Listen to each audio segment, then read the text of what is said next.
Fire them up. Yep, you are tuned into the Andrew Gosser Show on this Monday, this wonderful Monday morning here at 1039 WYAB. And we are streaming on Rumble, and we're streaming on X, and we're streaming on YouTube, and we're streaming at the mothership, WYAB.com. So if you can't pick up the 50,000 watt blowtorch that is WYAB, like, share, and subscribe to the stream. Share it with some friends, and do follow me on X. It's just at Andrew Gosser, AndrewGasser on X. I post a lot of my stories that I use for the program there. It's a way to interact. Appreciate it. Look, if you want to be part of the program today, the number is 601-879-0002. Text line is open. Already getting texts from working with Clay this morning. It's always great to sit and chat with Clay. It's not work. It's actually more of like two friends sitting around talking about stuff. The text line's open at 601-879-5060. And before we go too much further, I do want to say thank you to Chip Matthews for filling in for me on Friday. Medical procedure went well. Actually, it's probably one of the better ones that I've had. And it took me a lot longer to get back on my feet doing what I wanted to do, but it definitely was successful. So I'm grateful and thankful to Dr. Regneth over there at UMMC getting me hooked up. Look, the mission here at the Andrew Gosser Show is standard. We are here to equip the saints. Who are the saints? Y'all are the saints. Yep, and a gentle answer turns away wrath, and a harsh word incites anger. And I guess I could come out of the gates, just full afterburner Zone 5, F-14A, Tomcat getting launched off the bow of the USS America and just start bombing the heck out of everything. But this weekend, being a little bit slowed down allowed me to kind of look at some things from a different perspective. And one of the things that we did with the beautiful Sweet Bee, we went to a Christian leadership conference. And I'm not saying this to be negative about it, but I had heard most of what the guy was already saying. I did. But the fact is that I hadn't heard it in so long. It was more of like a refresher, and something really positive came out of it. So many great notes, so many great ideas, so many things that I originally had incorporated into my life, but then slowly over time it faded away into obscurity, and I needed to re-centralize and recage what really is important to me. And I was just a great weekend. We got to move the sheep, and of course, when we're moving the sheep, I'm in the side by side, and the Sweet Bee is moving the sheep, sometimes with the Sweet Toots and other help. That part was really good. But this weekend, I did not try to pay too much attention to the news media. I know I had over 150 texts over the weekend talking about different goings-ons around the nation and around the world. For me, it was one of those things where I don't know about you, but the things are happening just so fast, so furious. You literally can't keep up with it. One minute, the war in Iran is hot and heavy. The next minute, it slows down. The next minute, we're going to go to war in 48 hours. The next minute, we got a 72-hour or 5-day hold. Meanwhile, there's a jet running into a fire truck in LaGuardia, and ICE is going to the airports because Congress won't fund DHS. I mean, there's just way too much, and that doesn't even count the local stuff. How can I forget the Afro Man? We don't have any insider trading arrests. No politicians going to jail. No Epstein file people going to jail, but we can go after the Afro Man. You have the Ted DiBiase stuff, Ted DiBiase Jr. stuff, and I'll tell you what, it really goes to show you just how far the United States has fallen from a moral point of view. When we're looking, I mean, thank God the Afro Man had his house doped up on cameras. And did you see that joker? He actually put down his service weapon to get a piece of lemon pound cake. That must be some damn good pound cake. And, people change. I remember Afro Man when I was a young second lieutenant in Panama City, Florida, 2001, 2002 timeframe, spring break. I mean, life was good for a young single 2nd lieutenant with 2 kids at his hip. I'll tell you what, life was good.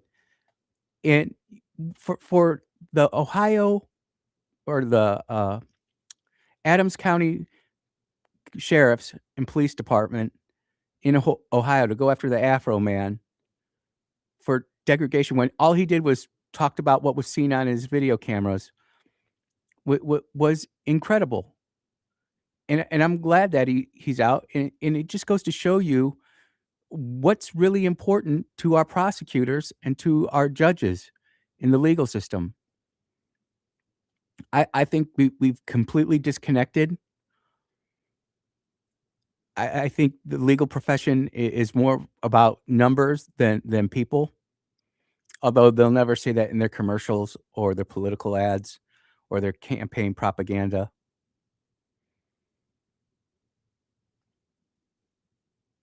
We and it even talks about government with respect to Ted DiBiase.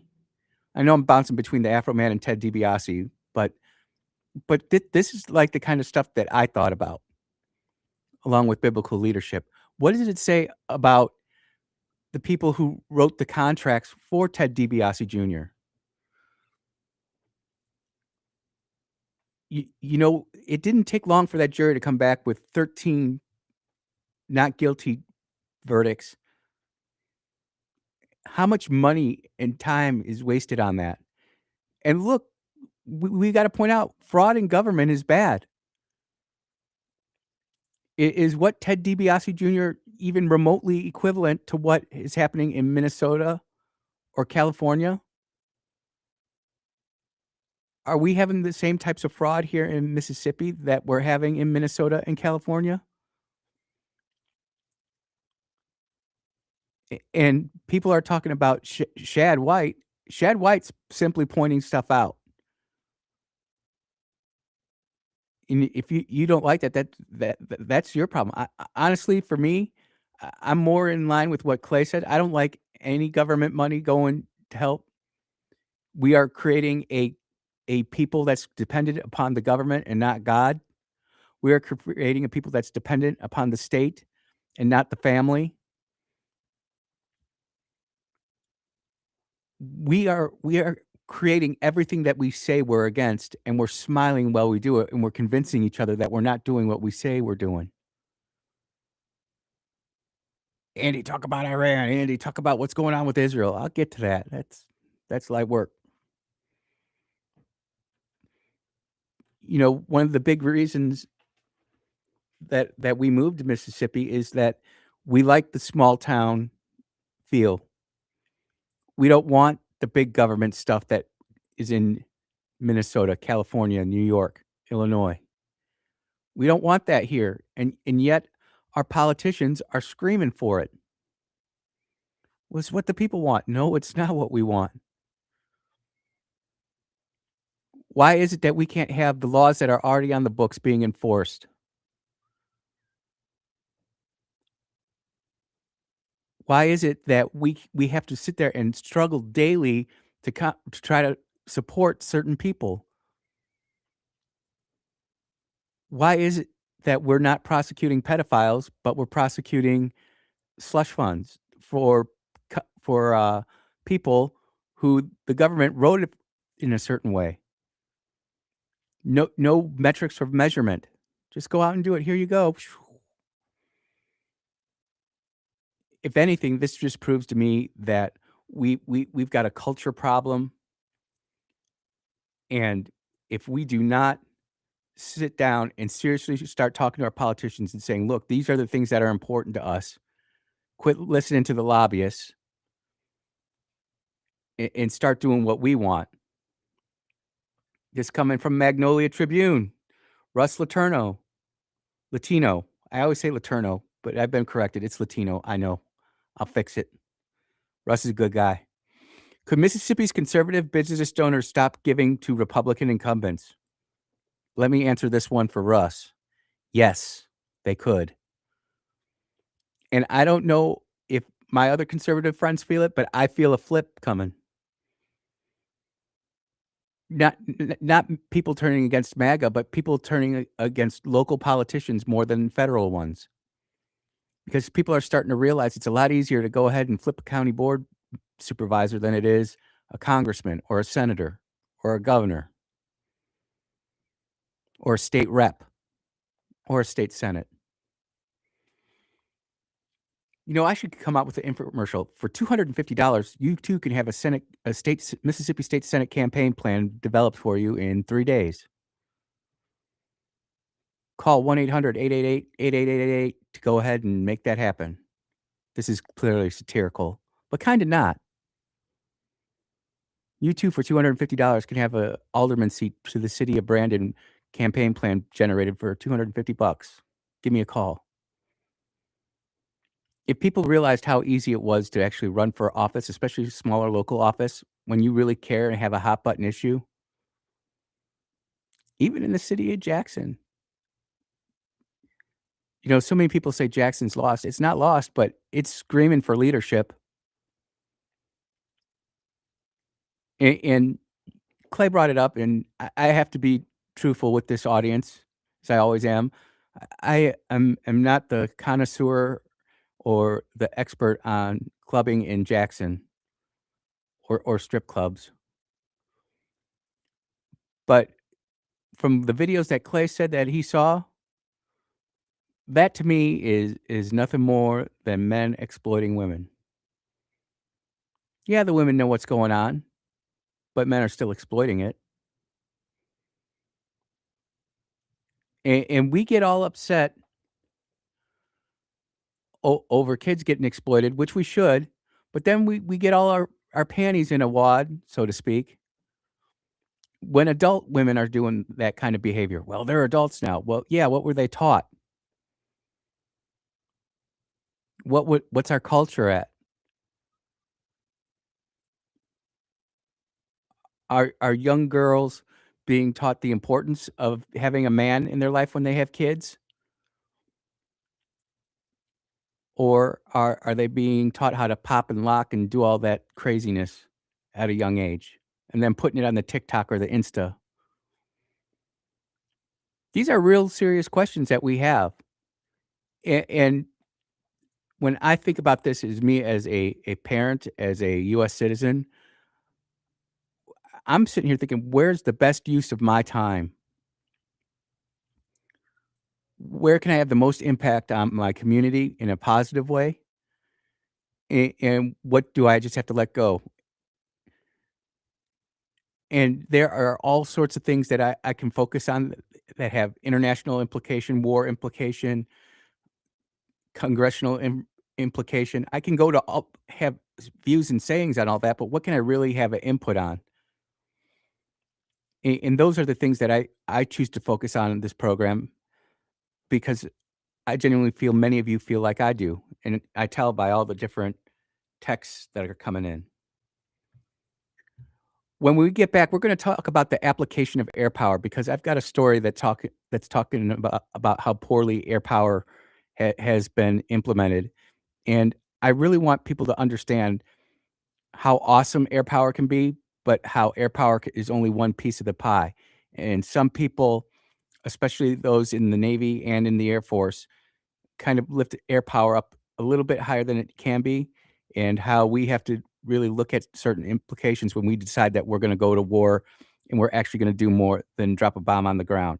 You are listening to the Andrew Gosser Show on 103.9 WYAB. We'll be right back.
Yeah.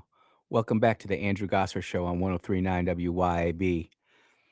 I just want to read this too because we were talking about different clubbing atmosphere and everything. And I was talking about how kids are taught.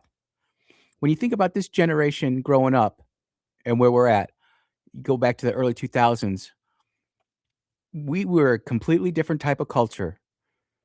We were raised with Jesus, but at the same time, we didn't you have him in our lives. And when you think about the most influential artists back in the early 2000s, you've got Eminem and that whole thing, and In the Club, man, who doesn't bump to In the Club? I still bump to it. Doesn't mean that it's right. When we have that type of culture ingrained into our kids at such an early age, what do you think's gonna happen to them? You think about what's happening with the war in Iran. You don't think for 47 years of them chanting "Death to America" doesn't infiltrate the youth? Think about our kids now with the Free Palestine movement and how they're completely missing the entire point of the whole movement. We our kids are being led further and further away from what is really important, and then we're seeing the fruits of that. How about getting married before you start hooking up with people? This coming from Shad. I wanted to read this in the last segment, but I just ran out of time, and I'm just kind of free flowing it here. A few months ago, new federal data came out showing about 55% of all births in Mississippi were to single mothers. 55% to single mothers. New wave feminism, the feminazis, that special forces group that I keep on hearing about, not authorized to release yet, but it's out there. Glorifying single motherhood, not glorifying God and what traditional marriage is really all about. I've known single mothers, some in my own family, who have worked hard to raise their kids, but the data shows that without an engaged father, kids are more likely to go to prison, more likely to be on welfare, less likely to graduate, and on and on. And it's true, the data doesn't lie. But when the government pays a woman a paycheck because she's a single mother and disenfranchises the father from being a part of that situation, well, we get what we get. And I've said this on this program before. I'll say this till I'm no longer here.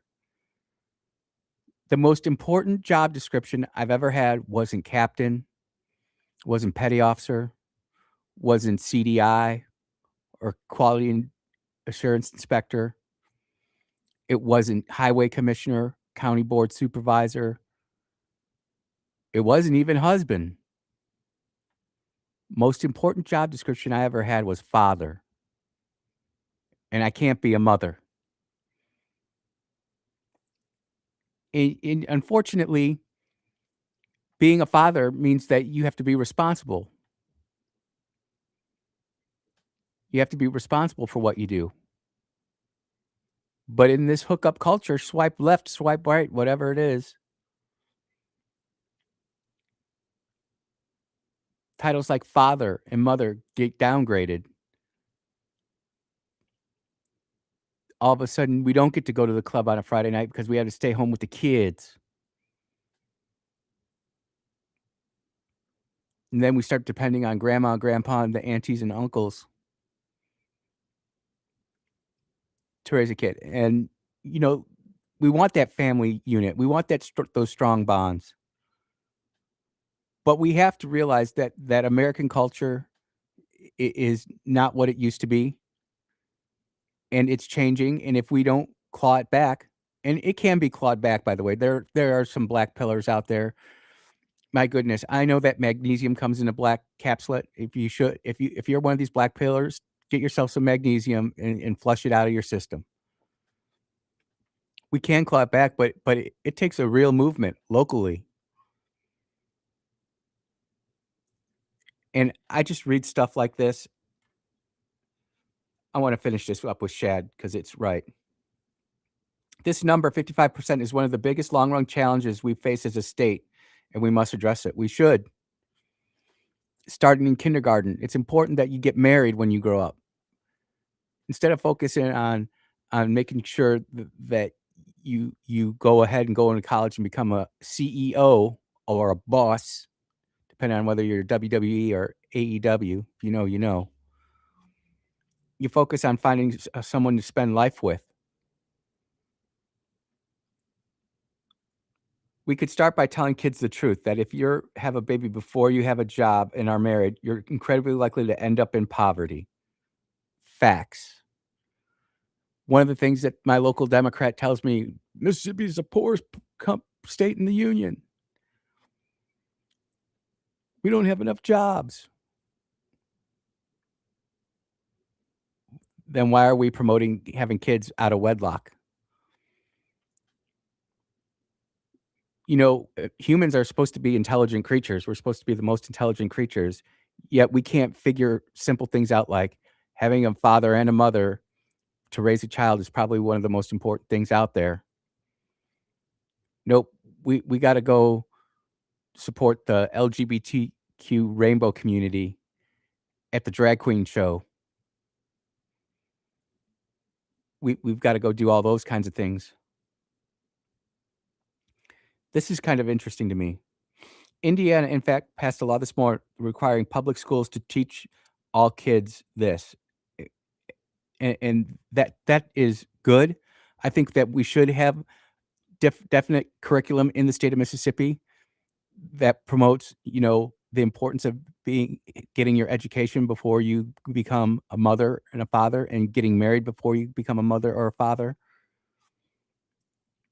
But it seems in Mississippi, and again, I go back to this Russ Letourneau article from Magnolia Tribune today. Could Mississippi's conservative business donors stop going to giving to Republican incumbents? Well, if we decide as donors that we just don't want this and we're tired of our state reps and state senators voting a certain way,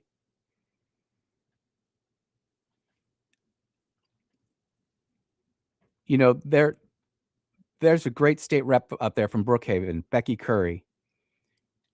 She saw the Sharia law stuff before it was even on my radar. And perhaps it's my fault because I'm like, there's no way that we're gonna have Sharia law in Illinois, Mississippi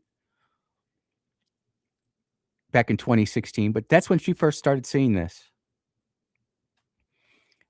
And many of us conservatives are very, very much behind our independent pharmacies. And yet so many of these independent pharmacies are being run out of business because of the big lobbies coming in and dropping $500 checks to all these state reps. You're spending hundreds to earn millions. The return of investment on that is pretty good. And I looked for this tweet and I couldn't find it, but Russ put it in his article, so I feel I have the, ability and authority to read this. I'm not saying anything that's not inappropriate. State Rep Becky Curry wrote, "So in the legislature, when you take billions of dollars away from people that don't deserve it, then hire an army of lobbyists to come and try to change your mind. I know pharmacists work hard and may not be able to come, but one visit from a local pharmacist to your local state rep and look them in the eye and ask for their vote would go a long way. If you don't like it, it's on you." She's just putting the playbook right out there. Lobbies commit and this could be whether it be the pharmacy issue, the school choice issue, the farming issue, whatever issue you want. That's what made MPVR so successful is so many angry mothers and fathers out there over this vaccine issue just took time out of their day and went to go visit their state rep and say, "Look, this is what we want." And to their credit, the state reps, for the most part, did what we needed to do. In the end, Mary Jo and MPVR still had to sue the state, much like the Republican Party is having sue the state for mail-in balloting, and it's at the Supreme Court today. I talked to a lot of people about the Republican Party, especially in Hinds County, and how upset they are. But how many people know that it was a lot of leaders, especially in Hinds County, Republican Party, are responsible for getting this to the Supreme Court? And for everybody who wants to go beat up the Republican Party all the time, I tell them, if you're not part of the party, you're not part of the solution. You're part of the problem. We need you strong independents and conservative voices inside the party, arguing in the rooms, coming to the meetings. Oh, I don't have time, Andy. I know you don't have time. I don't have time either. Trust me. But these are the things that are important. Which gets me back to my weekend that I had with the beautiful Sweet Bee and at the Biblical Leadership Conference. We'll talk about that a little bit more. I have all sorts of stuff to say on air power. I won't forget about air power, the application of air power, but these local heaters, they need to be addressed because we've got a lot of good local conservatives who are trying to do the right thing.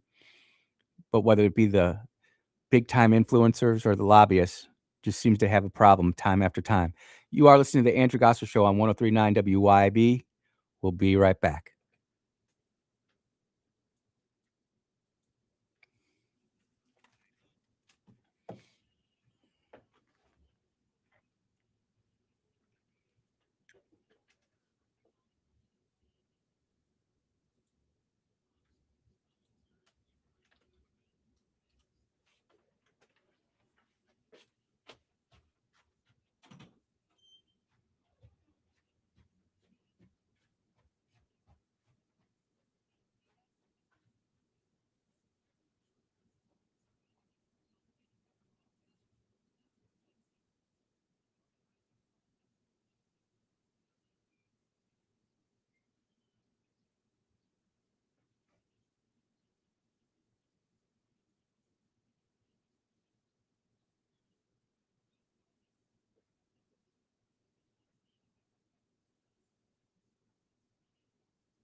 And we are back here at the Andrew Gosser Show.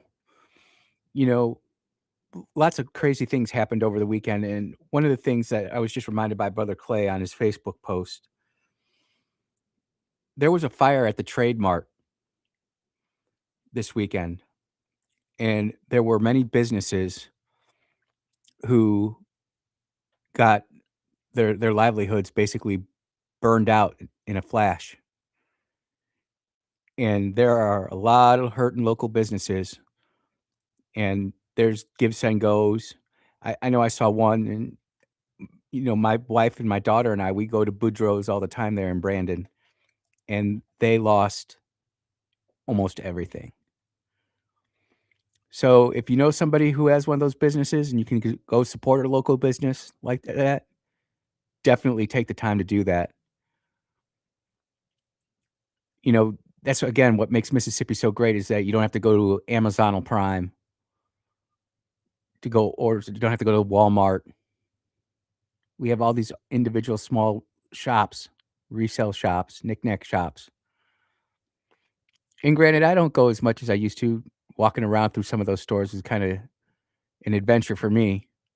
I wanna bump into something and take out a $1,000 rack of stuff.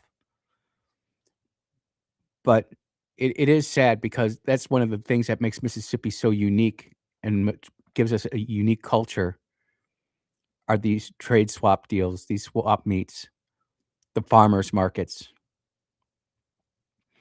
And, I think, Sunday after church, we might just go take a run by Boudreaux's. Alright, I wanna talk about something that came across the wire on Friday, and I'm gonna handle this in a very delicate and um, special way.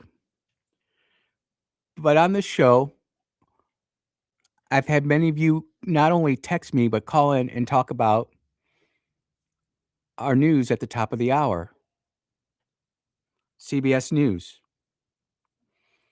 As you know, Skydance Paramount just bought CBS News. They installed Barry Weiss as the chief news editor, and they're making changes there.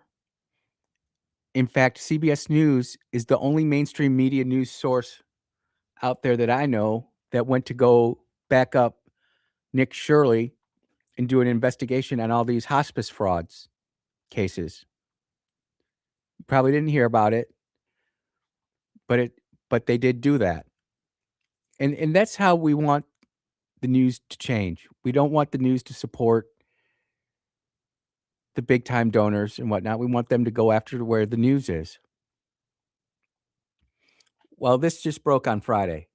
CBS News Radio to shut down after nearly a century of broadcasting. Yep. CBS News announced on Friday that CBS News Radio will be shutting down this spring after nearly 100 years of broadcasting. The company cited challenging economic realities and the shift in radio programming strategies as a reason to be shut down. About 700 affiliated stations nationwide carry CBS radio programming and it will end on May 22nd. I'm just curious if anybody from the radio station or my listening audience called up and complained about CBS. Because the news is changing. There's shifts in where people go to get news. We talk about it here on the radio show. On a TTP Tuesday, we showed you how to go ahead and create a list of people that you find important to follow. I think it's absolutely critical that we do that. Be we have to go out and source our own news, and we have to go out there and be the change that we want to have happen. We need the Nick Shirleys right here in Jackson, Mississippi. If you think about it, that's how Clay got his start, save Jackson, save JXN. He did what Nick Shirley's doing now, just driving around Jackson, reporting on the decay and decline of Jackson. Some people may not like that, but I do.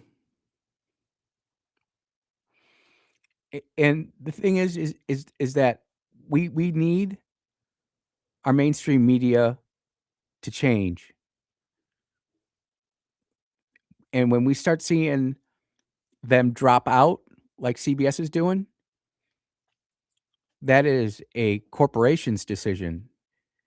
And we can say, "Well, Andrew, you're starting to sound like a hypocrite here." Well, a free and fair news media is important. That's First Amendment. But when the free and fair news media has been corrupted by the corporations, and then after a while they get shut down because they're not making any more money, well, now now we have a problem because we don't have that national organization. There's still others out there. Let's not kid ourselves. You got NBC News, you've got ABC News, you've got Fox News out on the weekend. I mean, there's all sorts of radio, other places to go to get the news.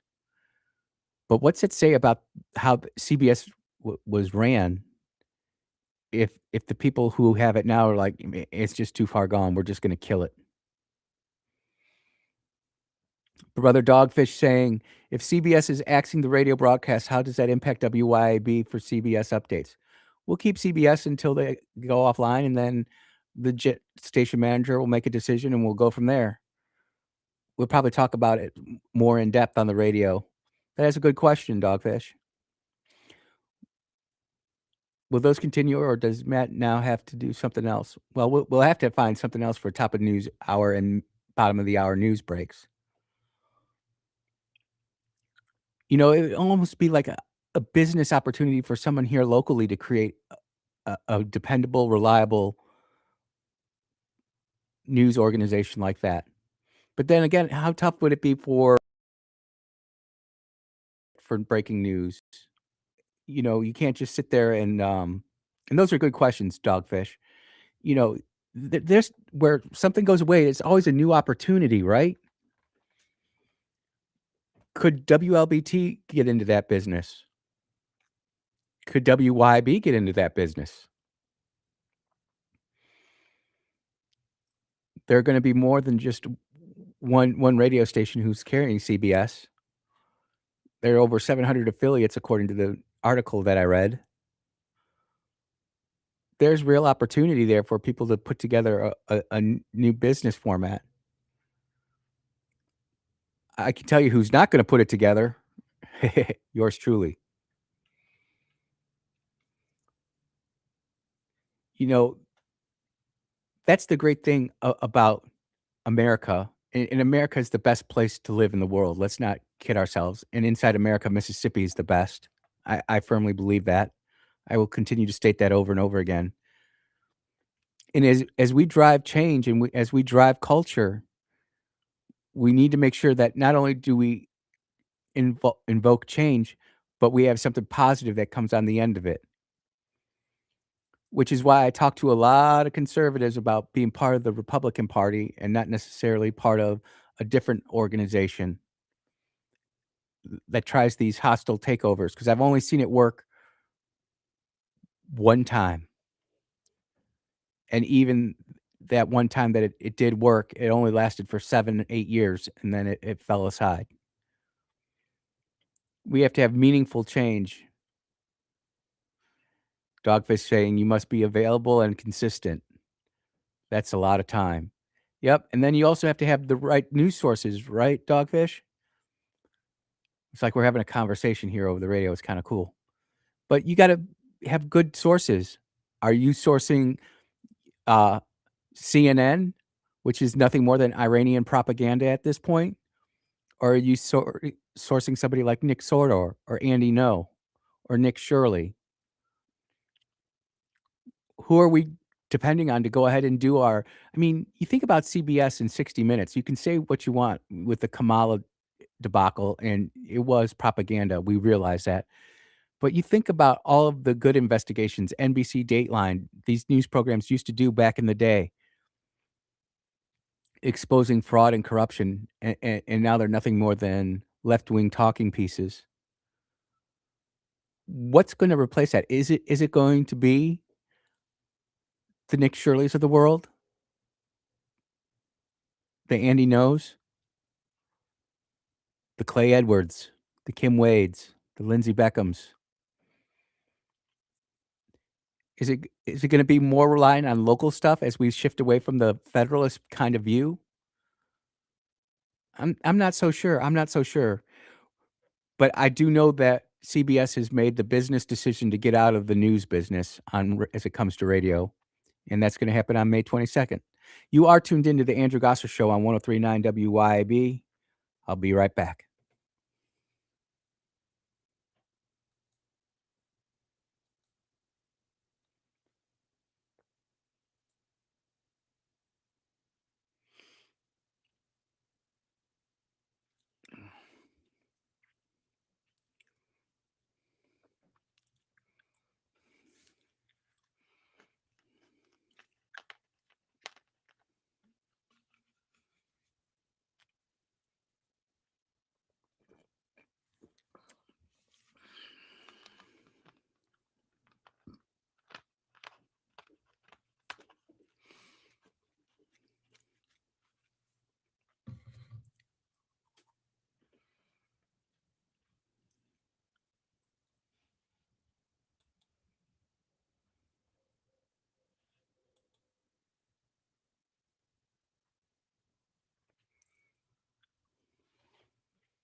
Oh, yeah. Welcome back to the Andrew Gosser Show on 103.9 WYAB. I got sent this, and it's saying that it's coming from the Democrats on Facebook. The 2028 White House administration, President Gavin Newsom, Vice President Alexandria Ocasio-Cortez, Attorney General Zorhan Mandami, Secretary of Defense Ilhan Omar, Secretary of Health and Human Services Colonel Bernie Sanders,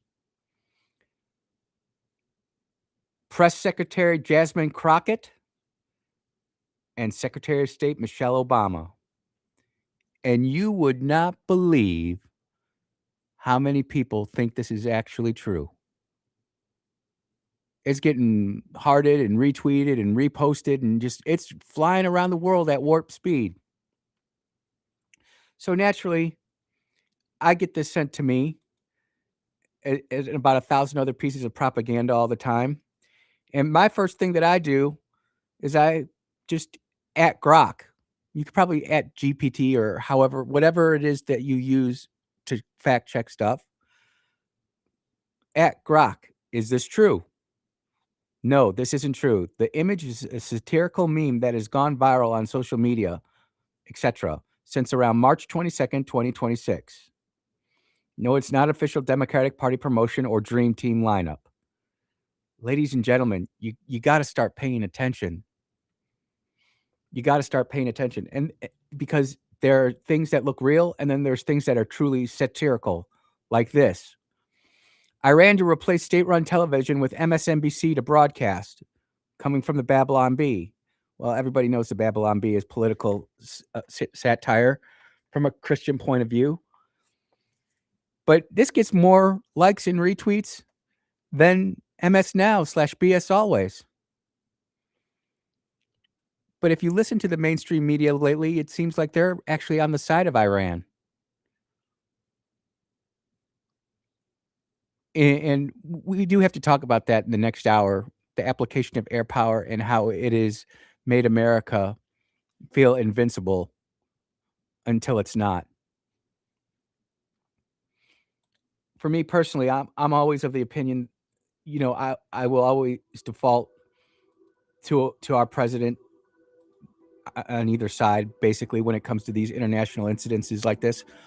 I did not agree with President Biden when he pulled us out of Afghanistan and a lot of that stuff. But when we're in the middle of a fire and war and good things are actually happening, it's time to realize that we need to make sure that we're supporting our boys and girls at home or overseas, excuse me, not boys and girls at home. Well, our troops in garrison too. But our Air Force is doing a phenomenal job. Our Navy is doing a phenomenal job. Air Force or Army and Marines are on deck. People might not want to hear that, but it's what's going to happen. We're not going to let Russia go get that uranium or the Chinese or North Korea.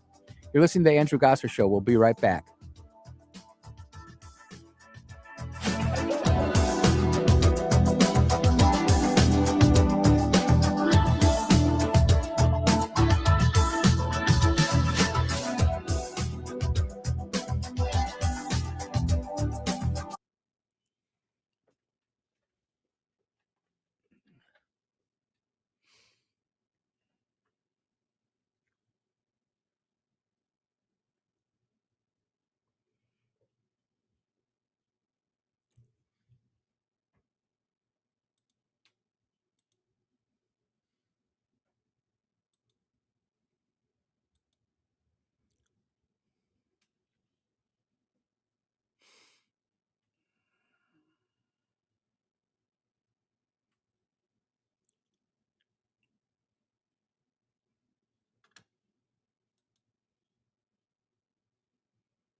From California, given that it'll take them weeks to arrive, is the intention to police the strait or take cars? What are you talking?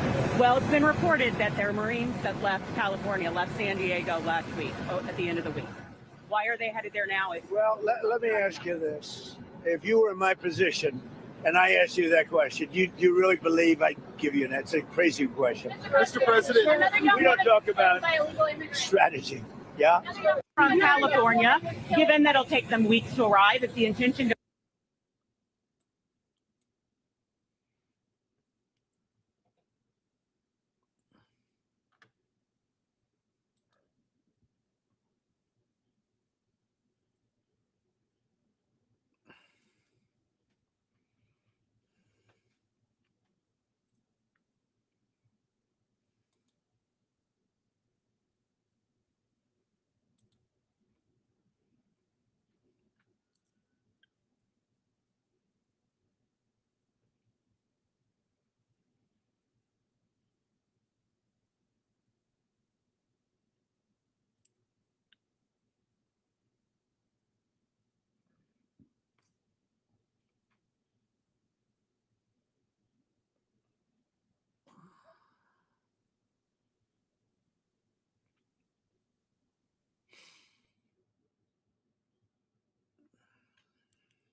Yes, yes, you are tuned into the Andrew Gosser Show right here on 103.9 WYAB. And we're streaming on Rumble. And we're streaming on X. And we're streaming on YouTube. And we're streaming at the mothership that is WYAB.com. So if you can't pick up the 50,000 watt blowtorch of a signal, always go like, share, and subscribe on one of our streams. We'd appreciate that. Also, if you wouldn't mind following me at Andrew Gosser on X, AndrewGasser, I would really appreciate it. We're driving towards 7,800. Get close, then drop back down. Get close, drop back down. We'll get there at some point. Just a small town radio talk show host doing his thing right here in Flora, Mississippi.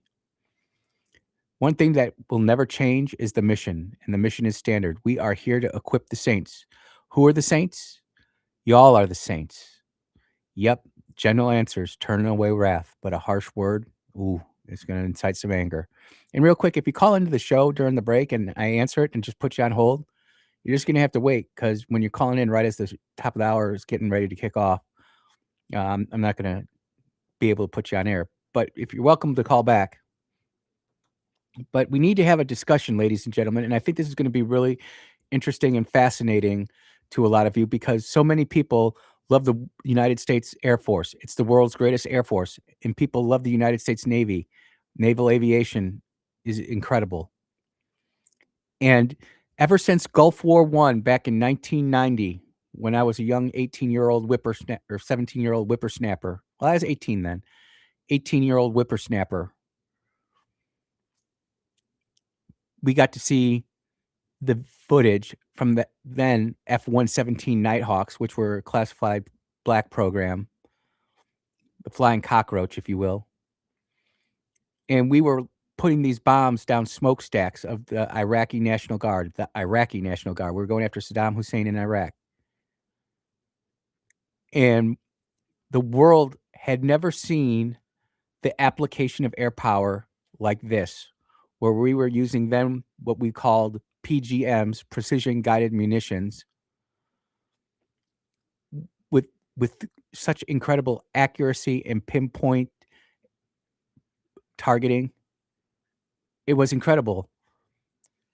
What used to take a B-52 would take 5 or 6 B-52s, a single run to take out something. Now we could do with a single or 2 F-117s. And the collateral damage was negligent. It was next to nothing. You compare what we did in Gulf War I to World War II, where when we decided to take out the ball bearing factories in Dresden, Germany, we just firebombed the whole thing. Thousands and thousands of innocent civilians dead, because that's what war is. War is hell.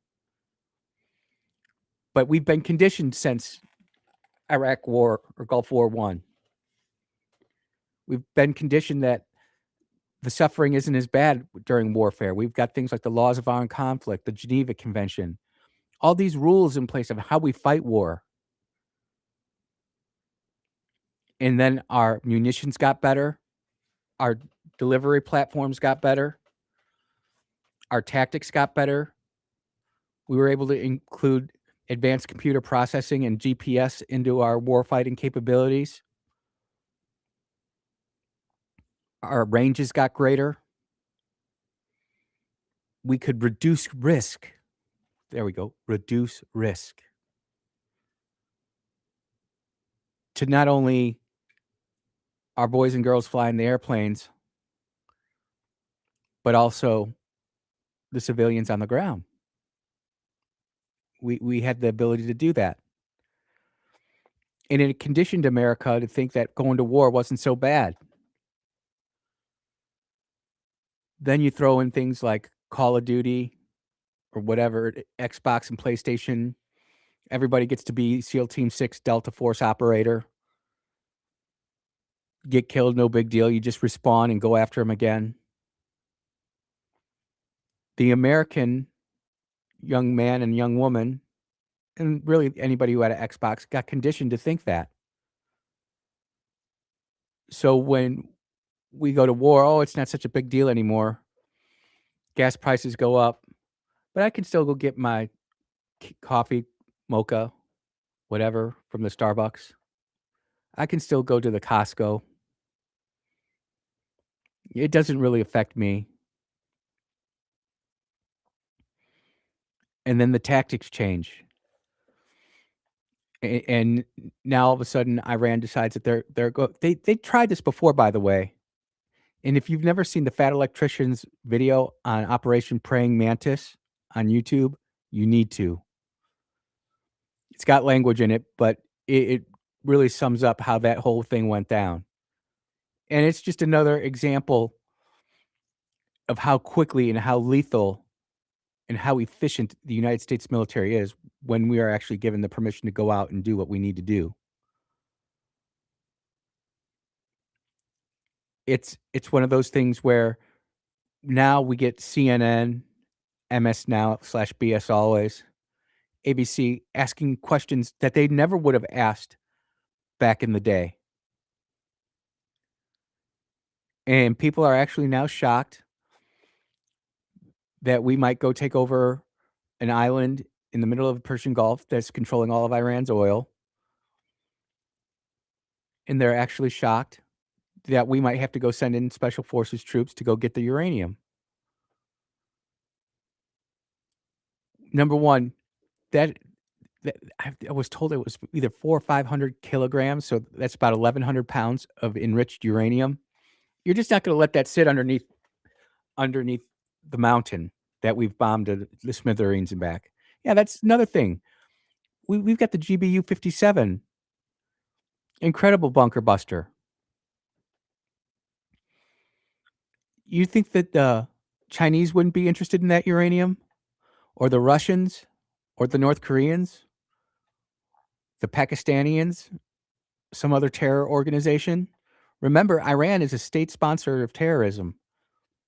Islamic Jihad, Hamas, Hezbollah, all coming out of Iran. The United States and Israel, using American weapons platforms, go in and do a number on Iran not once, but twice. And all of a sudden, we're all up in arms because oil is going up. Are we saying that we're just pimping America out to the price of oil?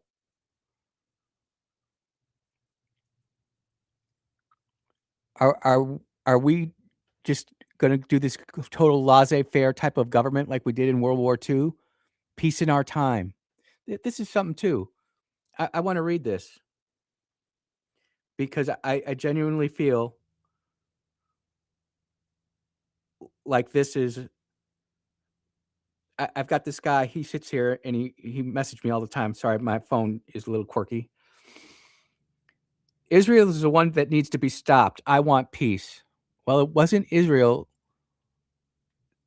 having Jewish people streaming into our every one of our states, going into our welfare programs and filling that all up. Just the latest acts of terrorism inside America have been who? Islamists.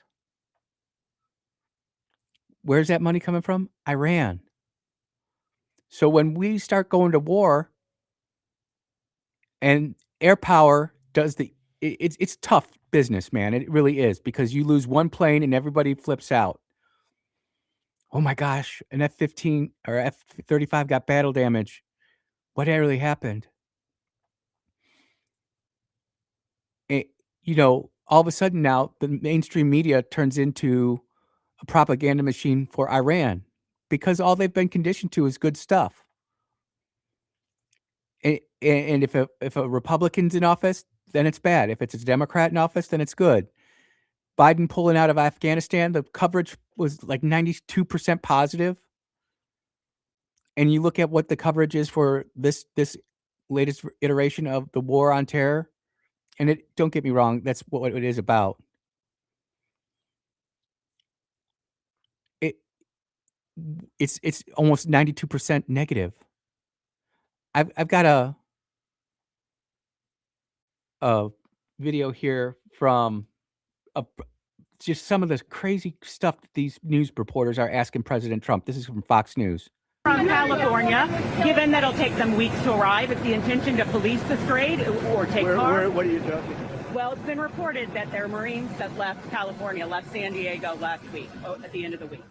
Why are they headed there now? Well, let me ask you this. If you were in my position and I asked you that question, do you really believe I'd give you an answer? It's a crazy question. Mr. President, We don't talk about strategy.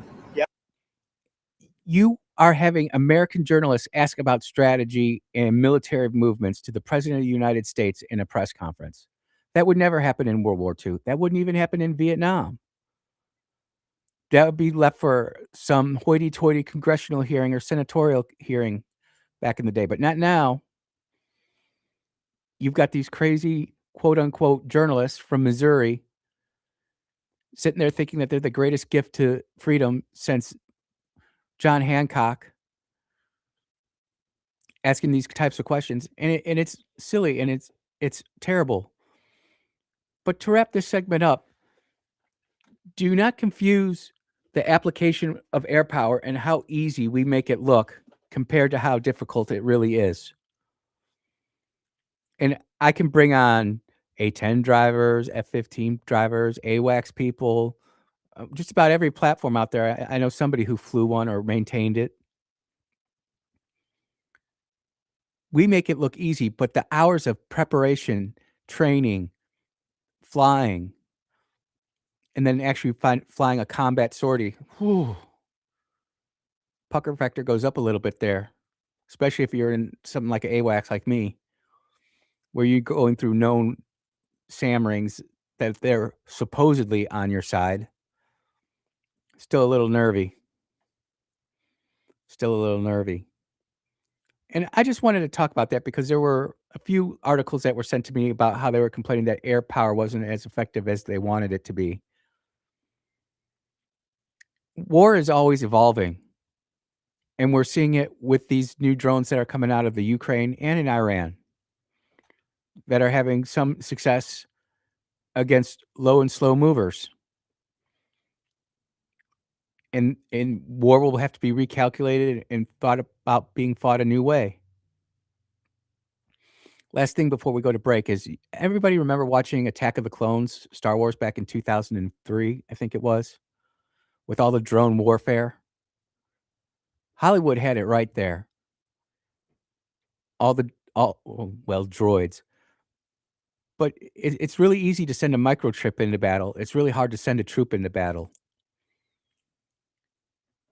At what point do we make that switch to where all of a sudden our troops are less valuable than our droids? Because we're getting there. With the advent of AI, with the advent of new machining processes. Say what you want about Ukraine, to watch their drone development strategy, it's breathtaking. Scary bad and scary good all at the same time. You are potentially taking technology that's was recently developed and then applying it in ways that you never thought would be developed, which is why there are people in these think tanks who get paid all these big bucks to think about technology and how they would apply and how they could be applied in different ways. And there's still stuff out there. I mean, we just saw it on 60 Minutes last week about the airborne defense lasers that are now coming out and defending. Airborne laser shoots down a drone and the warhead still falls to the ground and explodes, and then the news media is like, "Why did this happen?" We've just become so conditioned to not thinking that war isn't a big deal, and it's not taught in our schools the correct way, it's not taught to our kids the correct way, it's not taught to adults the correct way. And we will have that day of reckoning. It is coming. You are listening to the Andrew Gosser Show on 103.9 WYAB. We'll be right back.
And we are back here at the Andrew Gosser Show on 103.9 WYB. Before I could talk about the vice president and the Democrats, um, I felt it after talking about Boudreaux's and the fire at the Trade Mart. People were asking about that. So I'm just going to read this quick little news blurb here from WLBT. This happened on Saturday night. Events at the Mississippi Trade Mart scheduled for this weekend have been canceled due to an overnight fire, officials said. The fire happened between Friday night and Saturday morning. Paige Manning with the Mississippi Department of Agriculture and Commerce said, including the spring market for all four children's consignment are canceled. So not only was it like little knickknack shops, but people who had items on consignment. I mean, the insurance is going to get soaked here for this, which is why you unfortunately need insurance, even though it's a racket. It's that one time that you don't have it that you're going to lose it all. The Southern Clothing, the Southern Cutting Horse for Future and the Kirk Fordyce Equine Center will continue as scheduled.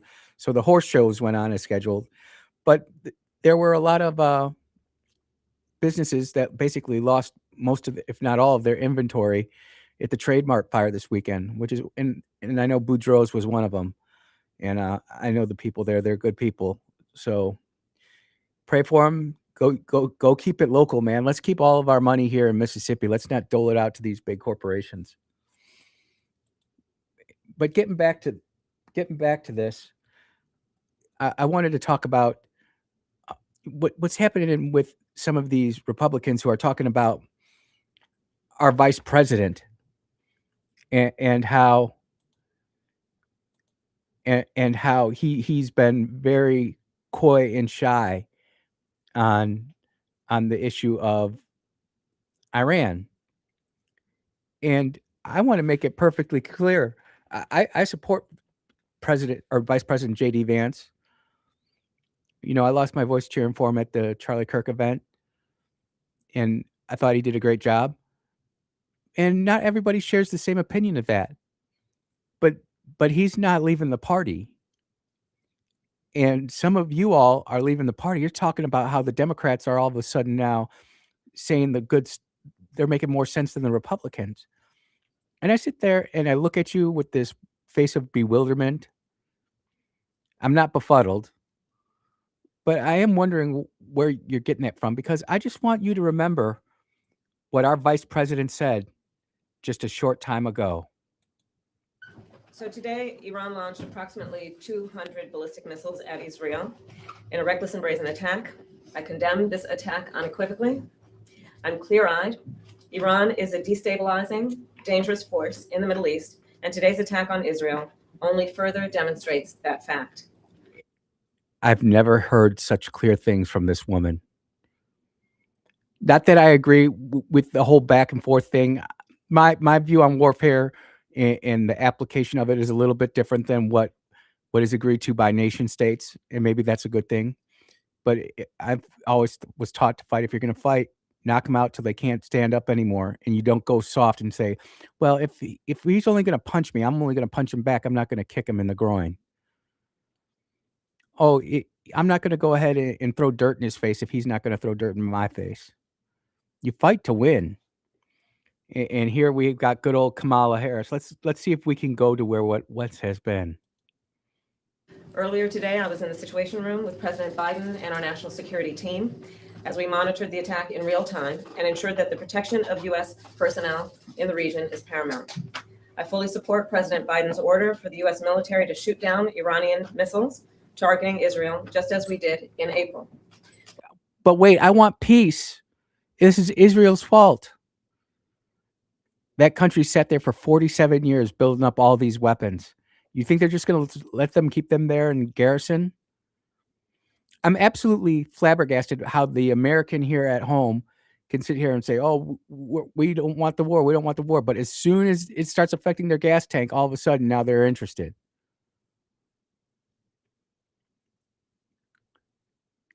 You know, the best one is how their intermediate intercontinental ballistic missiles, one got shot down and one failed in flight, yet demonstrating the range that they have. All it's going to take is one off-kiltered mullah to give the word, And you know what? We might have a new missile attack going in on someplace like London because it's within the range. Oslo, Sigonella, Rome, Berlin, all within the range. And I don't know what their guidance is on all that. And people say, "Oh, well, some of them fail." Well, some of them do, but they still have that potential. And because we were passive, and because we allowed a clearly unstable regime to develop weapons, including 1,100 pounds of enriched uranium, now we got to deal with the problem. Now the adults in the room have to deal with the problem. And unfortunately, it's not going to be popular. But let's listen to see what has been undone. We are still assessing the impact, but initial indications are that Israel, with our assistance, was able to defeat this attack. And in that attack, by the way, we had F-15E Strike Eagle pilots going Winchester, which means they were completely out of missiles, shooting down all these different drones. They were literally going up, shooting all their weapons, landing, getting turned around in under 20 minutes and launching again to go shoot more. It's an incredible effort by the United States. And also Israel shut down a few too, but it was expensive. Joint defenses have been effective, and this operation and successful cooperation saved many innocent lives. As I have said, I will always ensure Israel has the ability to defend itself against Iran and Iran-backed terrorist militias. My commitment to the security of Israel is unwavering. And let us be clear, Iran is not only a threat to Israel, Iran is also a threat to American personnel in the region, American interests, and innocent civilians across the region who suffer at the hands of Iran-based and backed terrorist proxies. So who are the proxies? Hezbollah, Hamas, and Islamic Jihad. You know, I have friends who live in United Arab Emirates, specifically Dubai. Been there a few times too. And I'm telling you what, the Arabs over there don't want anything to do with Iran. Iraq doesn't want anything to do with Iran. Saudi Arabia doesn't want to do anything with Iran. Qatar, they're tired of it and they're fearful of it. And what really gets me is the quote unquote civilized West can impose our LGBTQ LMNOP agendas on everybody, but the rest of the world is supposed to take a terroristic threat. And Iran is more dangerous than China or Russia. And I would say even a little bit worse than North Korea, because they don't appreciate mad.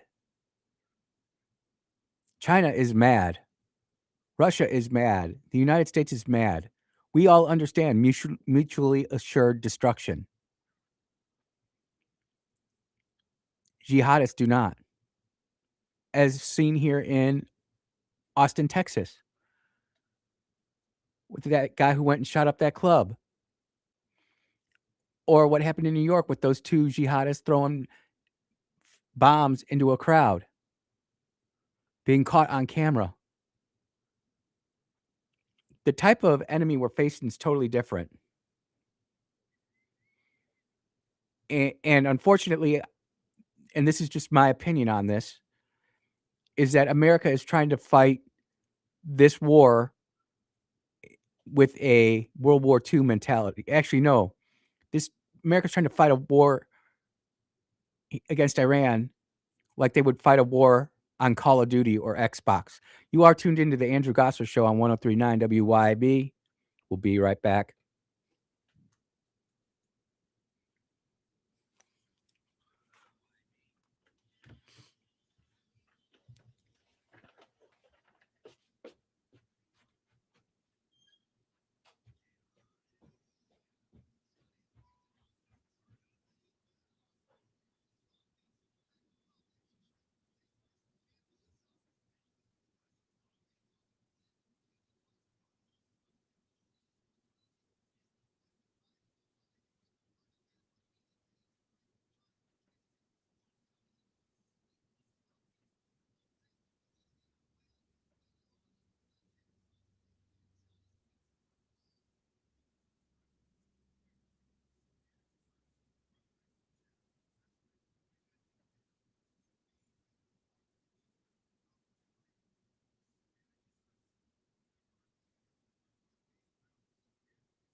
And we are back at the Andrew Gosser Show on 1039 WYAB. People wondering where I got that video of Kamala Harris. I got it from APAC on their YouTube channel. You can just go search up AIPAC or IPAC or APAC or however you say it on YouTube, and you can find Kamala Harris's most cogent speech ever. Maybe because she wasn't even reading from the teleprompter. She was reading from paper right there. That's why she sounded as good as she did. Let's not argue. But the reason I brought that up was because there are a lot of Republicans who are out there all of a sudden finding themselves on the Democrat side of things. Don't think for a minute that the Democrats aren't playing this from the same side that the Republicans are. I'm playing it more from a spiritual point of view. I don't know how many people saw, but Iran actually fired a missile at the Temple Mount and almost took out the Rock of the Dome or the Al-Aqsa Mosque. He almost took out the most, what some people would say, the most important mosque in Islam, because it's built right on top of King David's tomb or the Temple Mount. And people just don't realize there's levels to this. And I'm sorry, but I just don't trust the American public right now when it comes to having full knowledge of what's going on. We're too busy swiping right, swiping up, swiping down. We're not unplugging and trying to think things through logically. Dogfish coming in with some comments here. I want to read them because some of them are really good. He goes, funny how poorly the Chinese defense systems have worked in Iran. Expensive beta testing. Well, as far as we can tell, did China send over their very best stuff, knowing that we were flying our very best stuff? What would happen if China, let's just call it their S900 series, and we totally smoked it? We're at some point we're going to get the debris from that stuff, and we're going to be able to reverse engineer it and figure that stuff out. At the same time, you see, not only is America flying the F-35, but so is Israel, and so is Great Britain. Great Britain actually got a drone kill with their F-35. They finally decided to show up to the fight after all the hard, heavy lifting was done. Keir Starmer, loser. Man, don't get me started on him. But it's warfare in general. And what we're seeing on the battlefield today, and this is just my opinion, I have no proof, this is just me speculating. There is stuff locked away in some hangar somewhere that we are not even aware of, that is not even being deployed on the battlefield, let alone known by the American people. Then he goes, I hope we have an all right exit strategy regarding Iran. The sooner the better. Let me ask you all a thought question on this. If you've been programmed for 47 years to hate America and scream death to America since you went to school, how long do you think it's going to take to win that war over? Forget about the propaganda coming out of Iran from Starlink. The Iranian people already rose up once in a day, and they lost 30,000 people. They're going to keep their heads down until the Islamic Republic is taken down. They don't have any weapons to defend themselves, let alone go on the offensive. And this Islamic regime has shown that it has no regard for civilian centers of gravity. They'll lob them into Iran. They'll lob them into Riyadh. They'll lob them into Qatar. They'll lob them into Kuwait. They'll lob them into United Arab Emirates. I mean, their Shahab would almost hit the largest skyscraper in the world in Dubai. Missed it by one building. I wanna say that this would be over quickly, and the air campaign might be over quickly. But I'm just telling you in my heart, I don't see how this ends quickly, unless the Arab states get more involved than they already are. I do think that we could open up the Straits of Hormuz rather quickly, and we talked about that last week, how you could just do a carpet bombing up or in and around the Straits of Hormuz right there and just blow up everything into silence. not using nuclear weapons, but just we know where the lines of communication are. We know where roughly their bunkers are.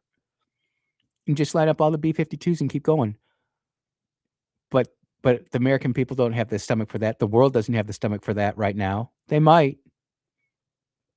When we're really gonna feel this war is not in the next weeks or even months, but next year in the food prices.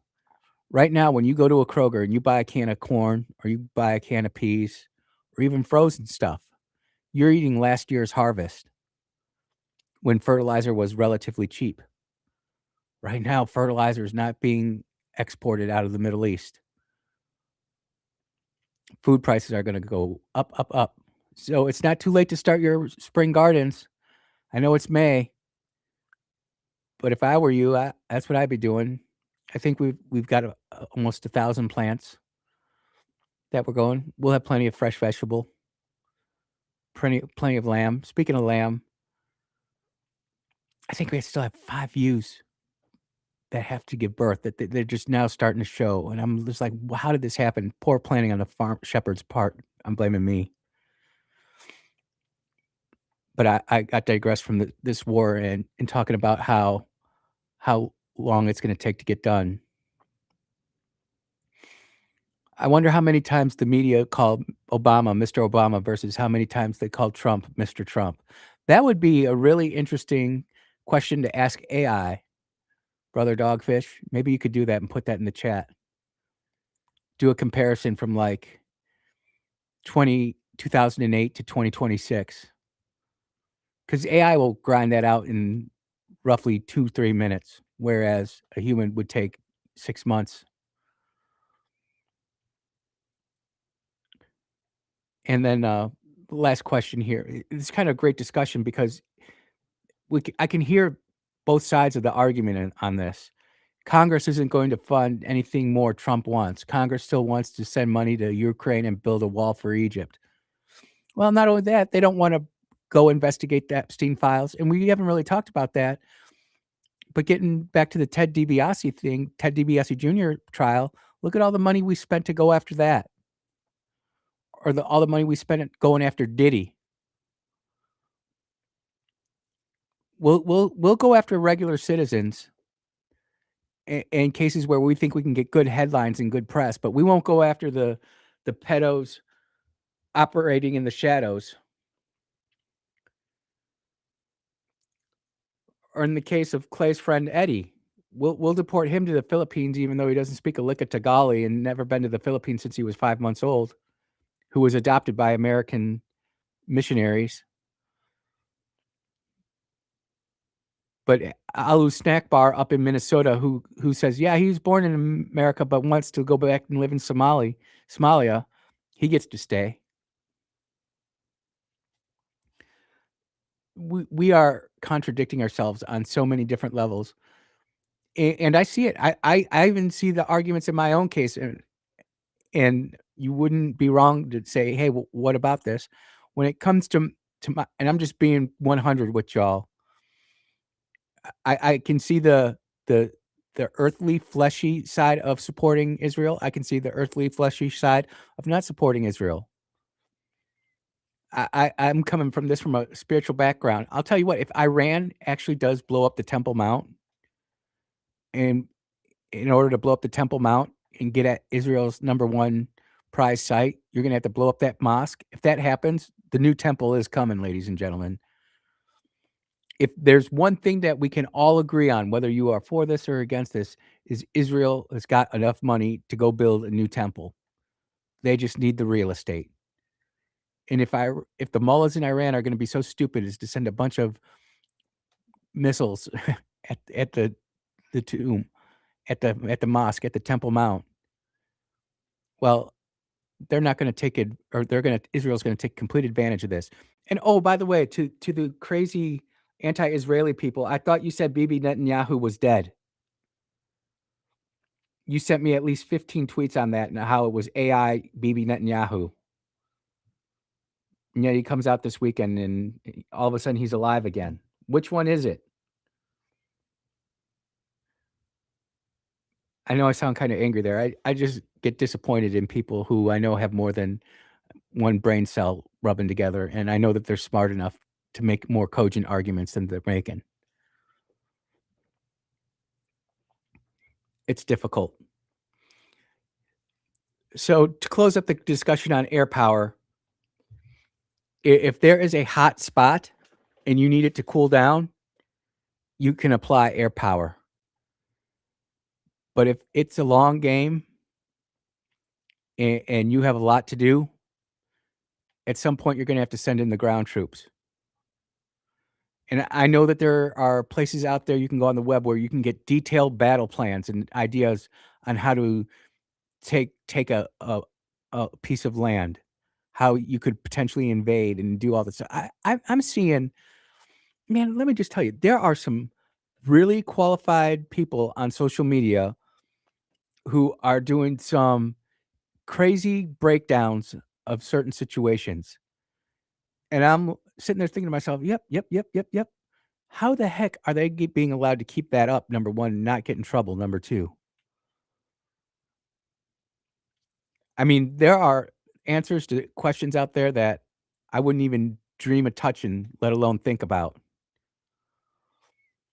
But that's just me. You are tuned into the Andrew Gosser Show. We're going to take our last break. We will be right back.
And we are back here at the Andrew Gosser Show. One more text chat here coming in, and we'll wrap up the show with this. If Iran hits the desalination facilities of their neighbors, the ante will go up substantially. No, dude, that would be a bigger attack than taking out all of the electricity all over anywhere. Because the truth of the matter is humans are going to be pretty uncomfortable. We're going to be pretty ticked off. We're going to be angry. We're going to be miserable. But we can live without electricity. Homie, nobody living without water. And the truth of the matter is Iran gets 99% of its water from the mountains and from rainfall. Whereas Saudi Arabia, Qatar, United Arab Emirates, Kuwait, they all are heavily dependent upon these desalination plants. You couldn't pump in enough water. You couldn't fly in enough water. That would be like one of the biggest that would be truthfully probably one of the biggest, most catastrophic human events in the history of humanity. I mean, the Kingdom of Saudi Arabia would be completely screwed. I think they're at like 97% desalination water, or depending upon desalination. Qatar is at 98%. I mean, it's a brutal move. That potentially, when people start throwing out war crimes and stuff like that, because they're talking about how we're going after power plants. Look, it's not a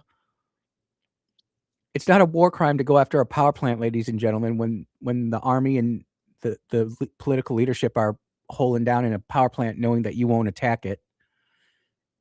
There was a great Substack article on it. I always am curious about the laws of armed conflict and the rules of war and the Geneva Convention. It just always interested me. I would sit there and then I'd put it through the eyes of Sun Tzu. Does Sun Tzu really care about the laws of armed conflict when he's killing every man over the age of 8 years old? Is Genghis Khan really worried about the Geneva Conventions? I think, unfortunately, humanity's view on war and what war actually is and how it's fought has been so skewed by Xbox, PlayStation, and CNN, Bernard Shaw, and whoever else was with them in Iraq back in 1990, that we truly don't understand what suffering is. We don't understand the real pain of war. Sure, we got 9/11, but how quickly did we rebound from that? And did anybody see what the Muslims in New York did to the 9/11 memorial, the firefighter memorial this weekend? They put prayer rugs over every name and all over the memorial, except the fact, 3 words or the 4 words, "We will not forget." They kept that there because they're remembering their Islamic heroes who flew those planes into the towers and into the Pentagon. We forget about that. Our memory attention spans are just absolute garbage now, which is why we ordered some books.